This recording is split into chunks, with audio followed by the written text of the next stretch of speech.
ఎన్ని రకాలుగా చూడాలంటే అన్ని రకాలుగా చూసేటట్టు 3 ఫోన్లు ఫస్ట్ మీ ఛానల్కే నీకే ఇస్తామన్నారు. మీరే చూసి తరించండి సార్. కాదు, మీరు చూసారా? మీరు ఏమైనా వీడియోలు చూసారు మీరు? ఆ పాపం నేను చూడ బాబు, నాకొద్దు. ఆ పాపం మాకొద్దు.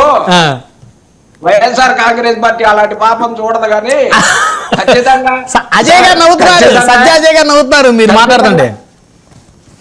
సార్ ప్రజల సార్ దేవుళ్ళ దగ్గర నుంచి జగన్మోహన్ రెడ్డి గారిని ప్రజల దగ్గర నుంచి దేవుళ్ళ దగ్గర నుంచి దూరం చేయాలని చూస్తా ఉన్నారు. కానీ దేవుడు అన్ని దేవుళ్ళు కూడా జగన్మోహన్ రెడ్డి గారికి ఆశీస్సులు అందిస్తున్నారు. ప్రజలందరూ కూడా జగన్మోహన్ రెడ్డి గారికి ఆశీస్సులు అందించడం కోసం సిద్ధంగా ఎదురు చూస్తా ఉన్నారు. దానికోసం మేము రాబోయే పాదయాత్ర ఏదో ఇప్పుడు ప్రకటించిన దానికి కూడా జగన్మోహన్ రెడ్డి మీద కేసులు వస్తున్నాయి కాబట్టి పాదయాత్ర ప్రకటించారని చెప్తా ఉన్నారు.